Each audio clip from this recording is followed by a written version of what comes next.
The morning of August 7th, 1944, a Sherman tank from the 3rd Armoured Division sat motionless in a Norman hedgerow, its hull bristling with sandbags, spare track links, and welded steel plates scavenged from destroyed German vehicles.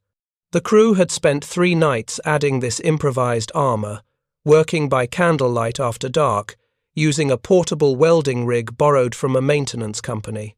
They called it insurance. The Army called it unauthorized modification of government property.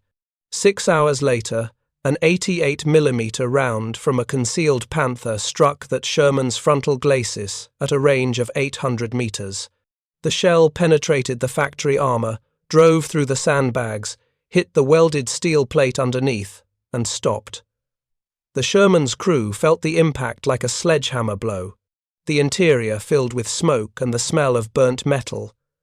But the shell didn't penetrate the fighting compartment. Nobody died. The tank reversed into theater. Cover. The crew bailed out to inspect the damage, and what they found changed how American tankers thought about survival. The factory armor had failed, exactly as expected. The improvised additions had succeeded, unexpectedly. And across Normandy, if you're enjoying this deep dive into the story, hit the subscribe button and let us know in the comments from where in the world you are watching from today. News of this incident spread through tank battalions faster than official communications ever travelled. Within weeks, hundreds of Sherman crews were welding, bolting, and jury-rigging additional armour onto their vehicles, creating a grassroots arms race between tanker ingenuity and military regulations. This is the story of how American tank crews fighting in France discovered that sometimes survival required breaking the rules, that field expedients could outperform engineering specifications, and that the line between unauthorized modification and life-saving innovation depended entirely on whether you lived through the next engagement. The Sherman's armor protection was never designed to stop an 88mm anti-tank round at typical combat ranges. The specifications were clear about this, documented in every technical manual and training circular issued to armored units. The M4 Sherman's frontal hull armor measured 51mm thick, sloped at 56 degrees from vertical. This slope increased the effective thickness to approximately 90mm against a perpendicular hit. The mathematics of armor penetration were well understood by 1944.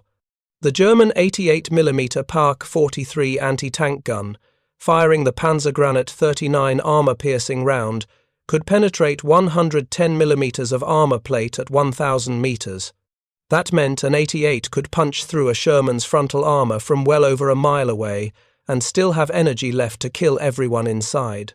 From the side, where the Sherman's armor thickness dropped to 38mm, the vulnerability was even more pronounced. An 88 could penetrate from 2,000 yards out, over a mile. The Sherman crew wouldn't hear the gun report before their tank was burning. American tankers understood these numbers before they ever climbed into a Sherman in combat. The training instructors at Fort Knox didn't hide the truth. The Sherman was not designed to fight German heavy tanks in frontal engagements. American doctrine called for combined arms, using tank destroyers and artillery to engage enemy armor, while Shermans supported infantry and exploited breakthroughs. But doctrine and reality diverged sharply in the hedgerows of Normandy. The terrain channeled movement into narrow lanes between thick hedge walls that could conceal a Panther or an 88 position until the range dropped to point blank. Visibility was measured in meters, not kilometers. Tank destroyers couldn't always reach forward positions in time. Artillery support required working radios and clear observation, both rare commodities in the close terrain. Sherman crews found themselves fighting Panthers and 88s in exactly the head-to-head engagements that doctrine said they should avoid. The results were predictable and devastating. The 2nd Armoured Division lost 41 Sherman tanks in the first 3 days of Operation Cobra in late July 1944. The 3rd Armoured Division lost 54 tanks in the first week of August. After-action reports documented hit locations, penetration patterns, and crew casualties with clinical precision. Frontal hits from 88s and 75mm Panther guns were causing the majority of catastrophic losses. Crews who survived hits reported the same experience. A tremendous impact, a flash of light as the shell penetrated, and then fire. If you weren't wounded by the initial penetration, you had perhaps 60 to 90 seconds to evacuate before ammunition or fuel ignited. If the hatches jammed, if someone was wounded and couldn't move, if the escape routes were blocked by equipment, you burned to death inside 30 tons of steel. The psychological impact of this vulnerability cannot be overstated. Tank warfare requires crew members to function in an enclosed space, where incoming fire is not just a possibility, but a certainty. Infantry can take cover, disperse, go to ground. Tank crews are locked inside a vehicle that attracts every anti-tank weapon in range. The only protection is the armor plate between you and the enemy gun. When that armor proves inadequate, when crew after crew watches friends burn in tanks hit by rounds that shouldn't have been survivable according to specifications but were fatal in practice, morale begins to crack. Lieutenant James Cooper, commanding a tank platoon in the 67th Armored Regiment, wrote in a letter home in early August 1944 that 3 of his 5 tanks had been knocked out in the past 2 weeks. 2 crews had been killed entirely. The survivors were requesting transfers to other units. Any other units. Tankers were developing elaborate superstitions about which positions in the tank were safest, which routes through villages were cursed, which maintenance sergeants welded the luckiest repairs. None of it was rational. All of it was the human mind trying to find patterns in chaos, trying to assert control over a situation where survival seemed entirely random. The sandbag solution appeared first. Nobody knows which unit started it, but by mid-July 1944, Sherman tanks across Normandy were sprouting sandbags on their front glacis, turret faces, and hull sides. The logic was straightforward. Sandbags had proven effective at stopping small arms fire and shell fragments in fixed defensive positions. Perhaps they would provide some additional protection against anti-tank rounds, or at least disrupt the shell's flight path enough to reduce penetration. Crews scrounged empty sandbags from engineer units, filled them with Norman soil, and stacked them on every available surface. Some tanks carried 200 pounds of sandbags. Others exceeded 500 pounds. The weight caused problems. The Sherman's vertical volute spring suspension system was designed for the tank's base weight of 30 to 33 tons depending on the model. Additional weight compressed the springs, reduced ground clearance, increased track tension, and accelerated wear on the drivetrain. More seriously, the added weight on the front glacis shifted the center of gravity forward, which affected steering response and increased the risk of throwing a track during sharp turns. The 1st Army's Ordnance Section issued a warning in late July stating that excessive sandbag application could damage suspensions and void warranty provisions on newly delivered vehicles. The warning was ignored. Tank commanders calculated that reduced mechanical reliability was an acceptable trade-off for any improvement in survivability against anti-tank fire, however marginal. Then someone actually tested whether sandbags worked. Lieutenant Harrison from the 32nd Armored Regiment convinced a maintenance depot to fire a captured German 75mm anti-tank round at a disabled Sherman hull covered in sandbags. The test was informal, unauthorized, and conducted during a maintenance stand-down when officers were supposed to be resting. The results were unambiguous. The 75mm round went through the sandbags without any measurable reduction in velocity, penetrated the factory armor, and exited through the rear hull plate. The sandbags provided zero effective protection against armor-piercing ammunition. Harrison shared these results with other tank officers during an informal meeting at a field headquarters. The information spread through word of mouth, and within days, tank crews began removing sandbags. But the underlying problem remained. Sherman armor was inadequate against German anti-tank weapons at typical combat ranges. If sandbags didn't work, what would? The answer came from maintenance sergeants and welders, who understood metal better than most officers understood tactics. Sergeant Frank Dobrowski, running a forward maintenance section with the 3rd Armored Division, had been repairing battle-damaged Shermans since the Normandy landing. He'd seen dozens of penetrations, analyzed the failure modes, and understood that armor worked through a combination of thickness and hardness. American armor plate was face-hardened, meaning the outer surface was harder than the backing material. This hardening was created through heat treatment and provided good resistance to penetration. But the Sherman's armor was only 51 millimeters thick on the frontal glacis. No amount of heat treatment could make 51 millimeters stop a round designed to penetrate 110 millimeters. The solution, Dobrowski realized, wasn't to make the existing armor harder, it was to make it thicker. Not by replacing the factory plates, which was impossible in a field environment, but by adding additional layers. And the material for those additional layers was lying all over the Norman countryside in the form of destroyed German vehicles.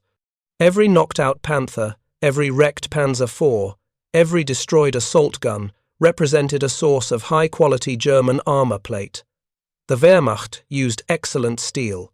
The plate was properly hardened, well manufactured, and designed to resist anti-tank weapons. It was also readily available because the hedgerow fighting was producing German vehicle losses at a steady rate. Dobrowski's concept was simple. Cut sections of armor plate from destroyed German tanks, transport those sections back to friendly maintenance areas, cut them to size using portable cutting torches, weld them onto the Sherman's frontal glacis and turret face as additional layers. The result would be a Sherman with effectively doubled armor thickness on the front. The factory, 51 millimeters plus perhaps 42, 50 millimeters of German plate, would create a combined thickness of 90 to 100 millimeters of actual steel, not just effective thickness from slope angle. The technical challenges were substantial. First, cutting armor plate required specialized equipment. Standard cutting torches could cut mild steel easily, but hardened armor plate was designed to resist penetration, which made it equally resistant to cutting. The cutting process required high temperatures, consumed enormous amounts of oxygen and acetylene, and produced thick, toxic smoke. Second, welding armor plate was not like welding structural steel. The high carbon content in hardened armor made it prone to cracking during welding if proper procedures weren't followed. The welding had to be done in multiple passes with specific electrode types, and the plate needed to be preheated to reduce thermal shock. Third, the weight penalty was significant. Adding 40 to 50 millimeters of steel to the frontal glacis meant adding roughly 200 to 300 pounds to the front of the tank. This had the same center of gravity concerns as the sandbag solution, but worse because steel is denser and more concentrated. Fourth, and most critically, modifying government property without authorization was explicitly forbidden by military regulations. The Sherman tanks were the property of the United States Army. They had been designed, tested, and accepted according to specific engineering standards.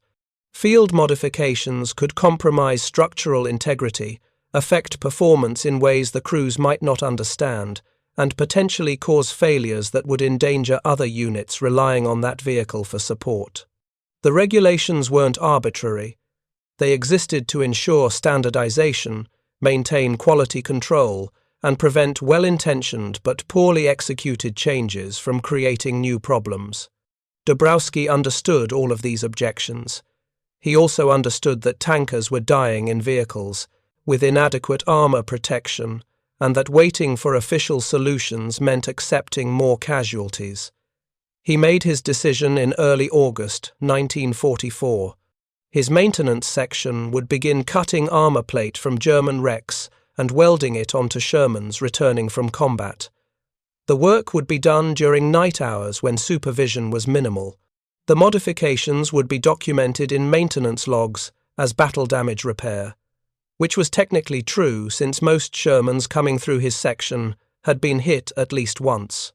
And the crews receiving the modified tanks would be informed that the additional armor was experimental and that they should report any mechanical or handling problems immediately. The first modified Sherman rolled out of WWII's maintenance area on August 9, 1944. The tank belonged to Staff Sergeant William Chen, a tank commander in Company B of the 33rd Armoured Regiment. Chen's previous Sherman had been destroyed by an 88 hit through the frontal glacis 3 weeks earlier. He'd lost his gunner and loader. Chen himself had suffered burns on his hands and face escaping through the turret hatch. He'd been issued a replacement Sherman, a factory-fresh M4A3 with wet ammunition storage, and told to form a new crew from replacement personnel arriving from England. Chen's new Sherman now carried an additional 40 millimeters of German armor plate welded to the frontal glacis. The plate had been cut from a destroyed Panther and measured roughly 4 feet wide by 3 feet tall, covering the most vulnerable area of the Sherman's front hull. WWII's welders had beveled the edges, welded the plate on, using a multipass technique they'd adapted from ship hull repair procedures, and ground the welds smooth. The modification added approximately 250 pounds to the front of the tank and reduced the ground clearance by approximately 1 inch due to suspension compression. Chen tested the tank during the morning of August 10th. The steering response was slightly heavier than a standard Sherman, noticeable but not problematic. The tank threw no tracks during sharp turns. The engine ran normally, though the added weight would presumably reduce top speed slightly and increase fuel consumption. Most importantly, the additional armor plate was solidly attached. Chen had his driver run the tank over rough ground at speed, simulating combat conditions, and the welded plate showed no signs of cracking or separation. He reported the tank as combat-ready and returned to his unit. 4 days later, on August 14th, Chen's platoon engaged a German defensive position east of Mortain. The terrain was open farmland with scattered stone buildings providing cover for German anti-tank weapons. Chen's platoon, 5 Shermans, advanced in line formation to suppress suspected German positions. At approximately 1300 hours, an 88mm anti-tank gun opened fire from a concealed position roughly 700 meters to the east. The first round hit the Sherman to Chen's left, penetrating the turret and killing 3 crew members instantly. The second round, fired 3 seconds later, hit Chen's tank directly on the welded armor plate. Chen described the impact in his after-action report filed 2 days later. The noise was like a massive hammer striking an anvil directly next to his head. The entire tank shuddered. Smoke and dust filled the interior as fragments of the outer armor plate spalled off and ricocheted inside the fighting compartment. Chen's gunner, Corporal James Reed, was struck in the shoulder by a fragment but remained conscious. The driver reported that the controls still responded normally. Chen ordered the tank to reverse into cover behind a stone barn while the platoon's other tanks returned fire on the German position. Once in cover, Chen and his crew inspected the damage. The 88mm round had struck the center of the welded German armor plate at a slight angle. The impact had created a crater approximately 3 inches in diameter and had cracked the German plate extensively. But the round had not penetrated through the German plate into the factory Sherman armor behind it. The German plate had absorbed the round's kinetic energy through deformation and fracture, preventing penetration of the fighting compartment. The Sherman's factory armor plate beneath showed a significant dent but no penetration. Chen's crew had survived a hit that would have killed them in a standard Sherman. The news spread through the 3rd Armored Division within 24 hours.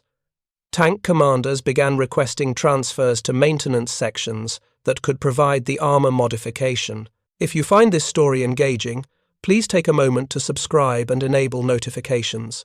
It helps us continue producing in-depth content like this. Crews started scrounging German armor plate on their own initiative, stacking it in maintenance areas with notes requesting installation. Officers who had initially viewed the modification as questionable now began quietly encouraging it. The division's ordnance officer, a major responsible for equipment maintenance standards, faced a dilemma. Official regulations prohibited unauthorized modifications, but the modification was demonstrably saving lives. The major's solution was administrative ambiguity. He issued no official approval for the armor modification program. He also issued no official prohibition. Maintenance sections were informed that field expedient repairs to battle-damaged vehicles were authorized as necessary to maintain operational readiness. How maintenance sergeants chose to interpret field expedient repairs was their professional judgment. This bureaucratic sleight of hand allowed the armor modification program to continue and expand, while providing the major with plausible deniability if questioned by higher headquarters. By late August 1944, multiple maintenance sections across the 3rd Armored Division were performing armor modifications. The techniques evolved rapidly as welders shared information and refined their procedures. The initial approach of welding a single large plate to the frontal glacis gave way to more sophisticated designs using multiple smaller plates overlapped and welded to create a composite layer. Some welders began adding armor to the turret face as well, though this required more careful attention to weight distribution to avoid overloading the turret traverse mechanism. The material science behind why these modifications worked involves understanding how armor defeats anti-tank projectiles. When an armor-piercing round strikes armor plate, it attempts to penetrate through a combination of kinetic energy and projectile design. The round's hardened steel tip concentrates force onto a small area, creating stresses that exceed the armor's strength and causing the plate to fail through fracture or plastic deformation. The armor's resistance depends on thickness, hardness, and the ability to absorb energy through deformation without catastrophic failure. A single plate of armor has a specific level of protection based on its thickness and material properties. Two plates separated by an air gap, however, provide greater protection than a single plate of equivalent total thickness. This occurs because the first plate disrupts the projectile's flight path and reduces its velocity before it encounters the second plate. Even if the first plate is penetrated, the projectile emerges tumbling or fragmented, reducing its ability to penetrate the second plate. This principle of spaced armor had been understood theoretically since the 1930s, but implementing it on tanks had proven difficult due to weight and space constraints. The German armor plates welded onto Sherman frontal glacis created a form of spaced armor, though not intentionally. The welding process left a small gap, typically 2 to 5 millimeters, between the German plate and the factory Sherman armor due to surface irregularities and welding technique. This gap was enough to create a spaced armor effect. An 88mm round striking the German plate would penetrate or fracture it, but the round would emerge disrupted and at reduced velocity.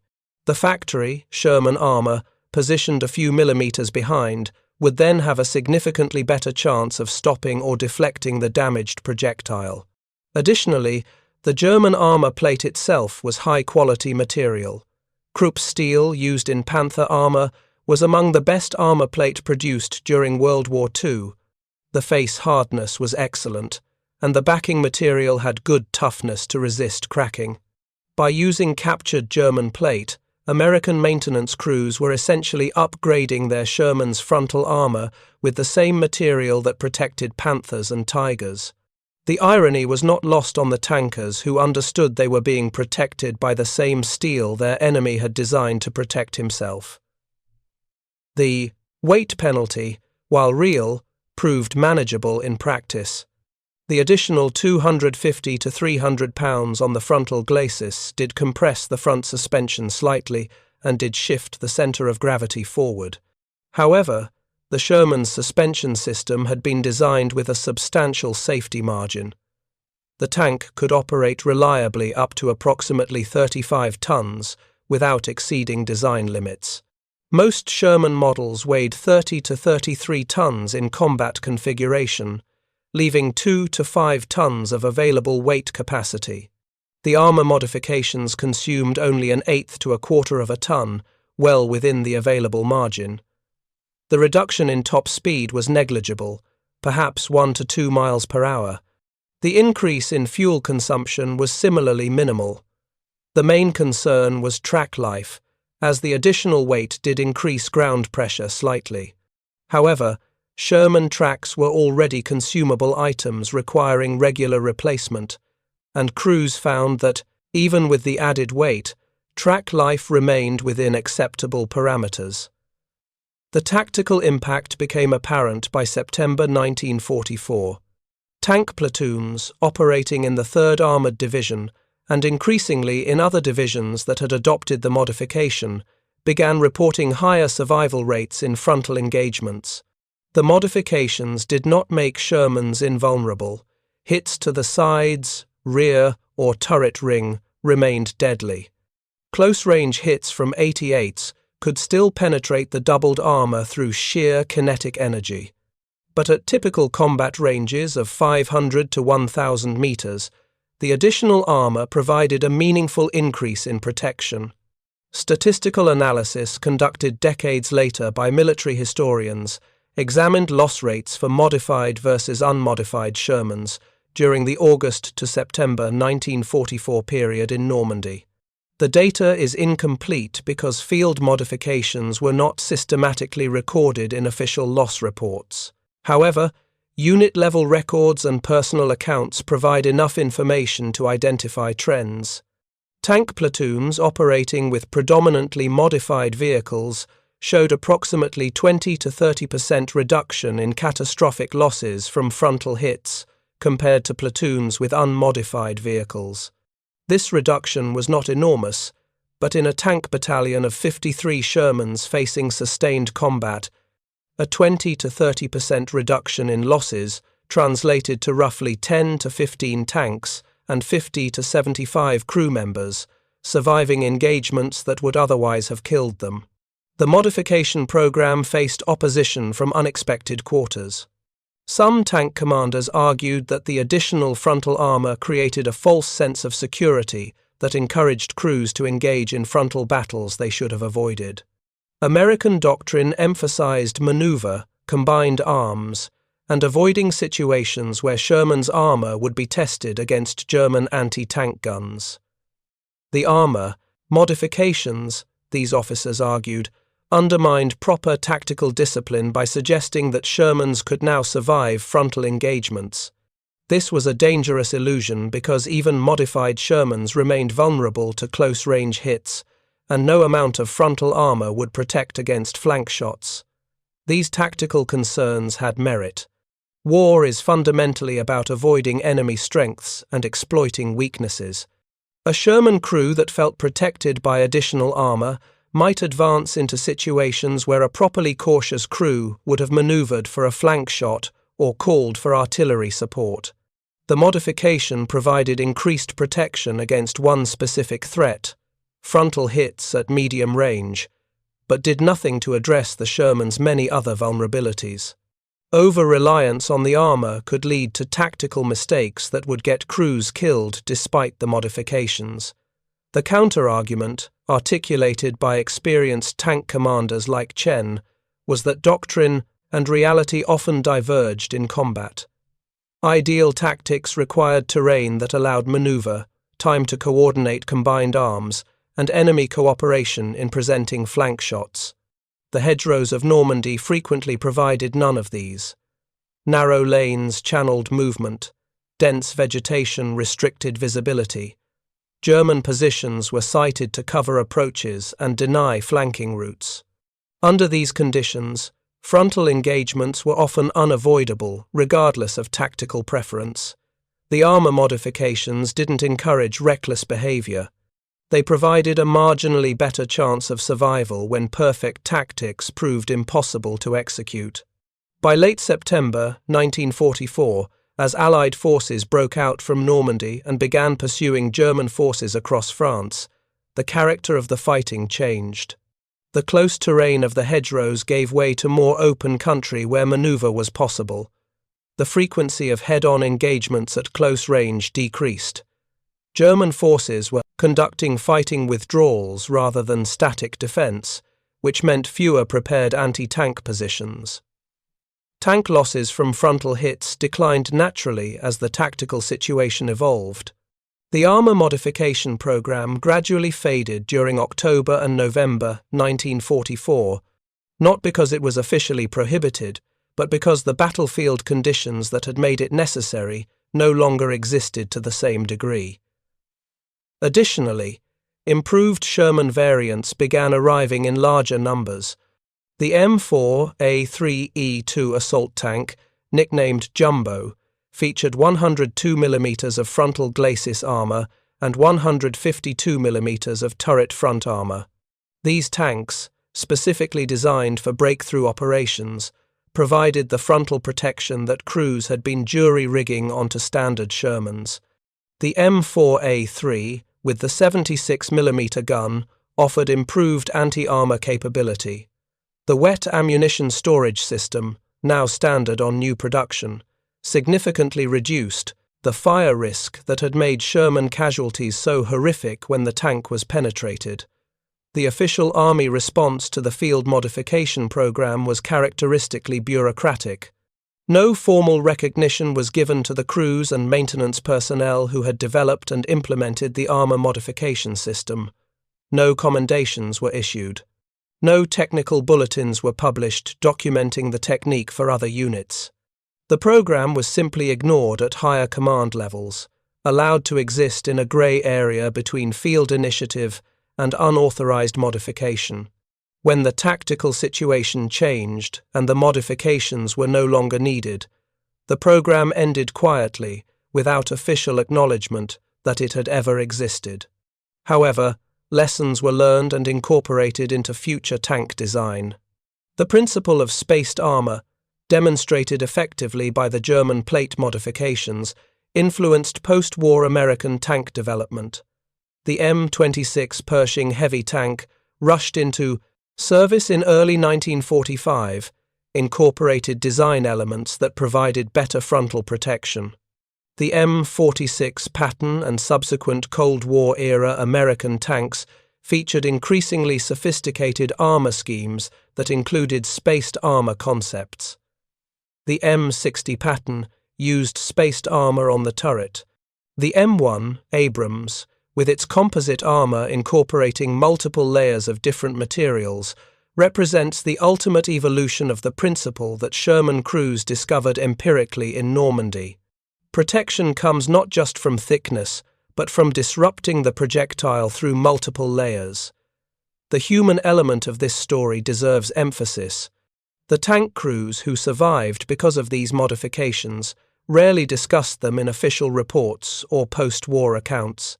For most tankers, the modifications were simply one more example of the improvisation that characterized the entire campaign. They scrounged equipment, adapted tactics, and did whatever worked to complete the mission and get home alive.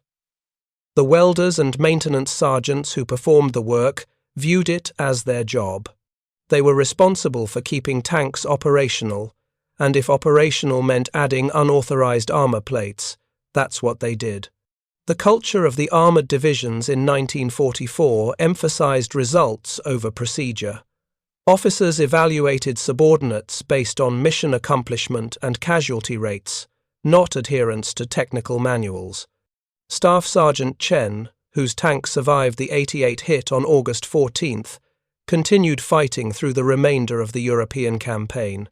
He fought in the Battle of the Bulge in December 1944 and January 1945, participated in the Rhine crossing in March 1945, and was among the American forces that linked up with Soviet units on the Elbe River in late April 1945. He survived the war without serious injury, returned to the United States, and worked as a machinist in Detroit until his retirement in 1978. In interviews conducted in the 1990s by military historians, Chen credited the welded German armor plate with saving his life. He stated plainly that without the modification, the 88 round that hit his tank on August 14th would have penetrated the fighting compartment and killed his crew. Sergeant Dabrowski, who initiated the armor modification program in the 3rd Armored Division, remained in the Army after the war. He served in Korea during 1950 to 1951 as a maintenance sergeant with an armored battalion equipped with M46 Patton tanks. He retired as a master sergeant in 1958 and died in 1982. No official recognition of his contributions to tank survivability in World War II appears in Army records. His service file notes that he was a competent maintenance NCO with good technical skills. The modifications he developed, which saved dozens of lives, are not mentioned. The broader lesson extends beyond tank warfare to the nature of military innovation during wartime. Official procurement and development systems exist to ensure quality, standardization, and safety. These systems work well for peacetime acquisition, where time is available for thorough testing and evaluation. They work poorly in combat, where problems need immediate solutions, and waiting for official approval means accepting continued casualties. Field expedience, the practice of solving problems locally with available resources, has always been a crucial element of military effectiveness. The tension between field expedience and official procedure is inevitable and perhaps necessary. Regulations prevent chaos and ensure baseline standards. Field initiative allows adaptation to unforeseen circumstances. The armor modification program in Normandy represents this tension resolved pragmatically. Tank crews needed better protection. Maintenance personnel developed a solution, using available materials and existing skills. Officers looked the other way because the modification was working. Higher command pretended not to notice because acknowledging it would require either official approval, which raised liability concerns, or official prohibition, which would require explaining why saving lives was less important than following regulations. The system worked precisely because it operated in the gap between official policy and battlefield reality. This gap exists in every military organization. Regulations cannot anticipate every situation. Equipment cannot be perfect for every mission. Doctrine cannot account for every enemy action or terrain condition. Success requires personnel who understand the difference between rules that ensure safety and rules that serve administrative convenience, and who have the judgment to know when field expedience serves the mission better than strict compliance. The American military in World War II, particularly at the small unit level, excelled at this kind of pragmatic adaptation. Tank crews in Normandy exemplified it. The technical sophistication of the armor modifications should not be overstated. Welding plates of steel together is not advanced metallurgy. Maintenance sergeants in 1944 did not invent spaced armor. The principle had been known for years. What they did was recognize that the principle could be applied in a field environment using captured materials and improvised techniques, and they had the initiative to implement the solution without waiting for permission. That combination of technical understanding, tactical awareness, and willingness to take responsibility for results characterizes effective military leadership at every level. The modified Shermans rolling through France in late summer 1944 were never going to match a Panther in frontal armor protection. The goal was never parity with German heavy tanks. The goal was increasing the probability of survival by enough of a margin to matter. Going from a 10% chance of surviving a frontal hit at 700 meters to a 30 or 40% chance meant that 3 or 4 crews out of 10 would live instead of 1. Those odds were good enough to justify the effort, the weight penalty, and the regulatory ambiguity. Modern military historians analyzing the armor modification program sometimes frame it as evidence of the Sherman's inadequacy. If American tank crews felt compelled to add unauthorized armor, the argument goes, clearly the Sherman was deficient as designed. This interpretation misses the point. Every tank was a compromise between competing requirements: armor, protection, mobility, firepower, mechanical reliability, production cost, and logistics sustainability. The Sherman optimized for mechanical reliability, production efficiency, and logistics sustainability because those factors determined whether American armored divisions could sustain operations across global supply lines. The trade-off was accepting less armor protection than German heavy tanks. American tankers understood this trade-off. They knew why the Sherman was designed as it was. They also understood that design compromises made in Detroit looked different when you were sitting in a steel box in Normandy facing an 88. The armor modifications were not a rejection of the Sherman's design philosophy. They were a tactical adaptation to specific battlefield conditions using available resources. When those conditions changed, the modifications were no longer necessary. The Sherman continued serving effectively in its intended role, a reliable, maintainable, producible tank that could be manufactured in the quantities needed to win a global war and sustained logistically across ocean supply lines. The story concludes without dramatic resolution, because that's how most military innovations end. There was no decisive battle where modified Shermans defeated Panthers in glorious combat. There was no official recognition ceremony where welders received medals. There was simply the quiet, undocumented reality that some crews survived hits that would have killed them, and those crews went on to fight in subsequent battles, contribute to Allied victory, and eventually return home. The difference between life and death in war often comes down to small margins: a few millimeters of armor plate, a few seconds of reaction time, a decision made by a maintenance sergeant to try something unauthorized because regulations matter less than results. The modified Shermans of Normandy demonstrated that survival in mechanized warfare requires more than superior equipment specifications. It requires adaptable crews, skilled maintenance personnel, officers willing to accept responsibility for field expedients, and a military culture that values mission accomplishment over procedural compliance. These factors, as much as armor thickness or gun penetration, determined the outcome of tank combat in Europe. The Sherman won not because it was the best tank on paper, but because it was good enough to keep fighting, and the crews operating it were resourceful enough to make it better. Thank you for watching. For more detailed historical breakdowns, check out the other videos on your screen now, and don't forget to subscribe.